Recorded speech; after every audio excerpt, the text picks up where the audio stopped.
For today's video we're taking a look at and repairing a Makinon 28-80mm zoom lens made in Japan in the late 70s or early 80s. It couldn't have been any later than 1984 because, according to this article in the November edition of Amateur Photographer, Makinon, who made the Makinon lenses, went into receivership in that year. I got this lens a while ago, after a viewer had asked about a similar Makinon lens that wouldn't focus to infinity on his camera. The lens has been sitting in the to-do pile for quite a while now, mostly because the aperture blades are stuck, as you can see here. Probably due to oil on the blades, so we'll take a look at that in a bit. I've always had a bit of a prejudice towards old budget zoom lenses, so it'll be interesting to see how I get on with this one. Right from the start, the lens has a very small throw between focus stops, with only 90 degrees required to go from minimum focus to infinity. The viewer who initially mentioned this lens wondered if there was a way to adjust the infinity position, so we'll take a look at that later on. Minimum focusing distance is 8 foot without using the macro feature, and the zoom is the push-pull kind.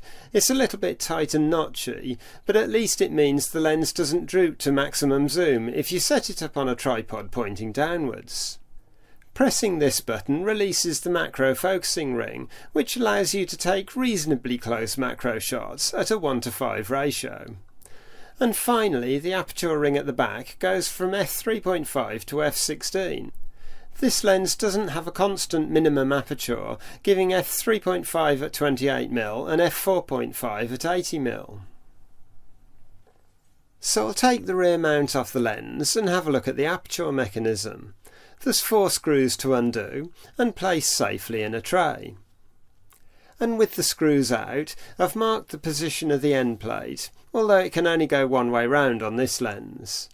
Before removing the end plate, be careful to watch out for anything tight or any small springy bits that might try to escape. And that came off easily enough.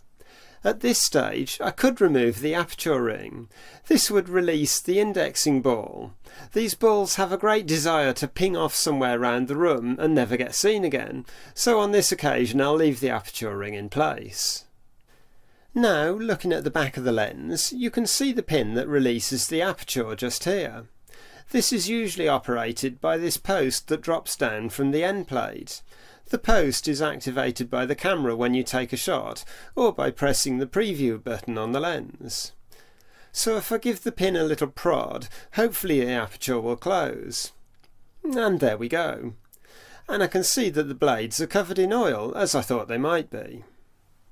Next I'll remove the rear lens housing, firstly slackening it using the lens wrench, before unscrewing it the rest of the way by hand, revealing the aperture blades themselves. And as you can see, they're covered in oil, and if I open them again, they stick open. I'm going to try a shortcut method to clean the blades, but I wouldn't recommend it on a lens that you care about a lot, and definitely not on a lens that you'll be using on a camera that automatically operates the aperture when you take a shot. So I'm going to use some neat IPA on a cotton bud to very carefully clean off the oil. Then I'll open the blades again to redistribute the oil and repeat this process several times. If you're going to try it this way, you don't want to apply any pressure to the blades. Bending them wouldn't be good at all. And now, having cleaned off most of the oil, the blades are opening and closing without sticking, which is fine for my application where I'll be manually presetting the aperture before taking a shot. So I'll just pop the end plate back on so nothing falls apart while I remove the front elements. To remove the front element, I need to unscrew the retaining ring, which is surprisingly loose, leading me to think that someone has tinkered with this lens before. Anyway, that's the front element out. Actually, it looks like it's probably a pair of elements in that housing. I've noticed that all the lens retaining threads are covered with this red grease. I don't know if this is some sort of weather sealing, but it seems to be everywhere. Anyway, next to come out is the inner element, which is held in place by a retaining ring, which again is surprisingly loose. Anyway, I'll unscrew that the rest of the way by hand. And now with that out, I can remove the glass element using my suction device, making a note of the orientation as I go. In the case of this element, it's obvious which way it fits, but that's not always the case. And it looks like there's another element beneath that, so I'll get that one out too, again checking the shape so I know which way it goes back in. And there's still another element down there, but it looks like this one is retained in a housing. There are no slots for the lens wrench on the middle element housing, and it's secured in place with some lacquer, so I'm using some acetone carried on the end of a screwdriver to soften the lacquer before removing the housing using a homemade friction device, which is a circle of rubber stuck on the bottom of an old film container. This gives enough friction to loosen the housing, and then I can unscrew it the last bit with my fingers. As before, the threads here are covered in that same red grease, so I'll get that cleaned off before proceeding. And finally I can get to the aperture blades, which actually look clean from this side, so I could probably have skipped this part of the process.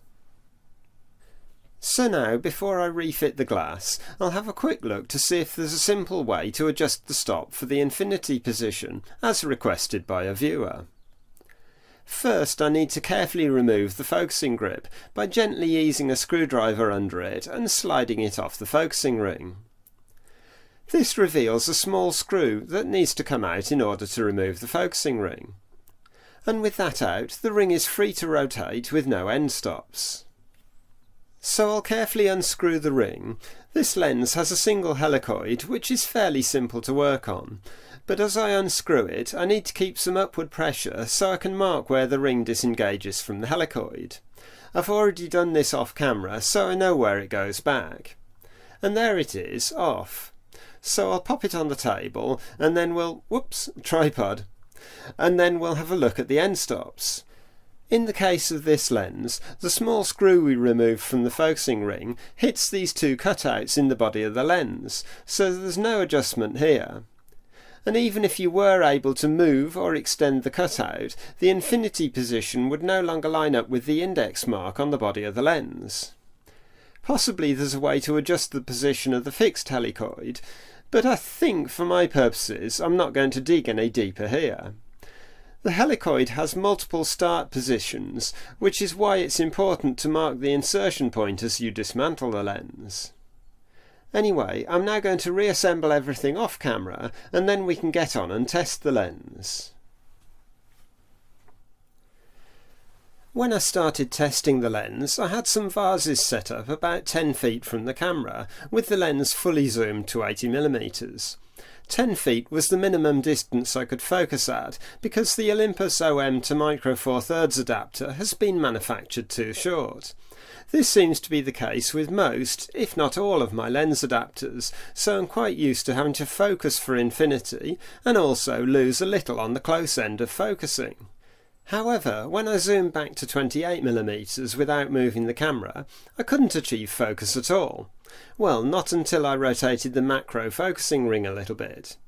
I tried the lens again outside, still set at 28mm, and this time 14 feet away from the subject and the aperture set to f5.6. And as I focused down to the minimum distance, this is the best focus I could achieve. I didn't expect this lens to be brilliant, but how could it be this bad? And then, of course, I realised the blooming obvious. These lens adapters seem to be manufactured with too short a distance between flanges. This should give a tolerance so all lenses will be able to achieve infinity. If the adapter was too long, you'd never be able to focus to infinity. This is great for the average prime lens. You just have to move the focusing ring away from infinity to achieve focus at infinity. It's actually quite a bit further than the amount I've just moved it in this clip. Anyway, as you focus, the entire lens assembly moves, so apart from a shifting of the infinity position and a slight loss of minimum focus distance, the short lens adapter doesn't really matter that much. Now, if we look at the Makinon zoom lens, when I focus, only the front elements move. Looking at the rear, if I focus again, the middle and rear elements stay still, only moving when I zoom the lens. So in this case, simply refocusing the lens won't necessarily compensate for the lens adapter being too short. With the front elements removed, you'll see as I zoom that the relative position of the middle elements isn't constant, firstly moving backwards as I zoom to about halfway, and then moving forwards again as I reach full zoom. This explains why, with the short lens adapter, the focus isn't constant throughout the zooming of the lens.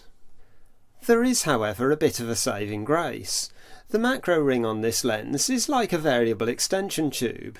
It shifts the entire lens away from the camera. So by rotating it a little, I can compensate for the short lens mount by adding about 1 millimeter to the distance from the camera. In this position, infinity is actually at the infinity mark, and it stays in focus throughout the zoom range. And also minimum focusing distance is now about 8 foot, which also works throughout the zoom range. I'm still left with most of the macro capability, but it won't focus quite as close as it would if the flange distance was correct. So now I can put the lens back on the camera and try it out properly. Something you'll find quite quickly when you use this lens is that it's rather flare-tastic, which can produce some interesting results at times. I think with the right subject you could get some pretty cinematic results, but at other times it's just plain annoying. The lens isn't very sharp, and it's kind of difficult to home in on your focus at times. I can't actually remember what aperture I took this landscape at. I think it was around f5.6 or f8, and it really isn't that sharp at all. The lens works better for mid-distance and close-up work. This shot of some cherry blossom is reasonably sharp, and the contrast is good too. Shooting with the lens at wider apertures nearly always adds some hazy glow to the image, which can look like you've done some post-processing to the image or applied a filter, when in fact, apart from a contrast boost and a bit of added vignetting, this shot is straight out of the camera. Sometimes the softness can be your friend, like on this shot of some daffodils, which has a sea of yellowy haziness at the bottom of the frame. Again, with this shot of a partially rotten apple tree, there's a hint of that velvety glow around some areas of the image, which is quite attractive in this case. Anyway, I think it's now time to try shooting some video, so let's crank up the music and let the video roll.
So now for some conclusions.